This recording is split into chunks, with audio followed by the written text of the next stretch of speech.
Assalamualaikum warahmatullahi wabarakatuh. Kami dari kelompok 6 akan menjelaskan tentang lateral thinking. Di sini saya Bayu Prasetyo Aji bersama teman kelompok saya. Saya Amalia Syahida. Saya Wafik Abdul Aziz. Saya Nabila Syaibah Rahmaniar. Dan saya Udra Afisha Pudinska. Out of the box. Cara berpikir kreatif sering disebut pula berpikir out of the box. Metode berpikir di luar kotak pertama kali diperkenalkan oleh seorang matematikawan Inggris, Henry Ernest Dudeney. Seorang psikolog bernama Edward de Bono juga mengartikan cara berpikir out of the box sebagai cara berpikir lateral. Istilah pemikiran lateral ini diciptakan oleh Edward de Bono dalam buku The New Things, The Use of Lateral Thinking yang dipublikasikan pada tahun 1967. Lateral thinking menurut Edward de Bono yaitu adalah berpikir lateral menggunakan berpikir kreatif atau out of the box, menggunakan inspirasi dan imajinasi untuk memecahkan masalah dengan melihat mereka dari perspektif yang tak terduga. Edward de Bono dalam bukunya membagi pola pikir menjadi dua.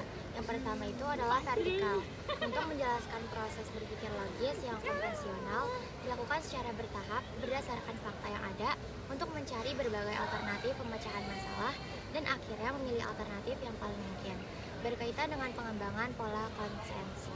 Yang kedua adalah lateral, yaitu adalah suatu cara untuk memanfaatkan otak kita yang lebih kreatif dan agak berbeda dari biasanya, berkaitan dengan pembangunan sesuatu yang baru. Berpikir linear. Berpikir linear lebih baku dan terukur pada sebuah proses berpikir atau disebut juga berpikir tradisional. Pola berpikir ini dilakukan secara tahap demi tahap berdasarkan fakta yang ada untuk mencari berbagai alternatif pemecahan masalah dan akhirnya memiliki alternatif yang paling mungkin menurut logika normal. Out of the box, berpikir di luar kotak sebagai suatu cara pikir atau perspektif baru yang tidak seperti biasanya dan tidak pernah terpikirkan oleh orang lain. De Bono mengidentifikasi ada 4 faktor penting yang terkait dengan berpikir lateral. Yang pertama, ada mengenali ide dominan dan polarisasi persepsi masalah. Yang kedua, mencari cara yang berbeda untuk melihat sesuatu. Yang ketiga, ada relaksasi pengendalian berpikir kaku. Dan yang keempat, penggunaan kesempatan untuk mendorong ide-ide lain. Faktor terakhir ini berkaitan dengan fakta bahwa berpikir lateral melibatkan ide-ide probabilitas rendah yang tidak mungkin terjadi dalam kegiatan peristiwa. Edward de Bono memperkenalkan teknik Six Heads untuk mengatasi masalah dari semua perspektif yang berbeda. Nomor 1, information, yaitu mempertimbangkan secara murni informasi apa yang tersedia dan apa faktanya. Nomor 2, emotions, reaksi naluriah atau pernyataan perasaan emosional, tetapi bukan pembenaran. Nomor 3, bad points judgment, yaitu logika yang diterapkan untuk mengidentifikasikan kekurangan atau hambatan dan mencari ketidaksesuaian. Nomor 4, good points judgment, yaitu logika yang diterapkan untuk mengidentifikasikan manfaat dan mencari keselarasan. Nomor 5, creativity, yaitu pernyataan provokasi dan investigasi melihat kemana arah sebuah pemikiran. Nomor 6, yaitu thinking, yaitu berpikir tentang berpikir. Di tugas minggu kemarin yang telah saya kirim ke Mas, saya memilih ibu dan rumah, dikarenakan ibu dan rumah itu tempat kita menyelesaikan masalah di saat kita capek atau butuh sendiri. Saya bisa berasumsi kalau itu lateral thinking karena bisa memecahkan masalah secara pendekatan kreatif.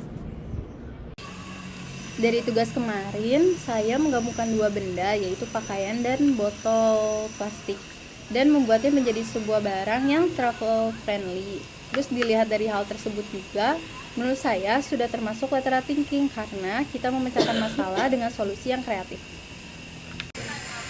Dari tugas yang lalu, saya menggabungkan sandwich dengan kerjasama karena sama-sama terdiri dari berbagai individu yang berbeda-beda, namun bisa menjadi satu bentuk. Hai. Apa kalau ditanya pasti gitu? Cilin, Bay. Oh ya, baik. Cilin.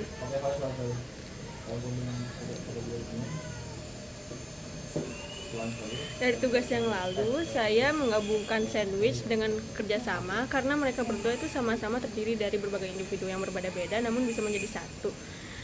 Menurut saya ini sudah termasuk ke dalam pemikiran lateral karena saya bisa menggabungkan dua hal yang sebenarnya tidak nyambung namun bisa menjadi ada hubungannya satu sama lain gitu. Menurut saya sendiri mengenai tugas minggu lalu yang telah saya upload di emas, saya menggabungkan dua barang yaitu adalah kaca dan ban. Menurut saya penggabungan antara dua benda tersebut itu termasuk dalam lateral thinking karena menurut saya sendiri penggabungan antara dua barang tersebut itu merupakan suatu barang yang out of the box buat digabungin, sehingga saya berpikir itu adalah literal thinking. Untuk tugas saya kemarin, saya menggabungkan tour dengan perisai. Menurut saya itu sudah termasuk lateral thinking karena dua barang tersebut kan tampaknya tidak berhubungan ya.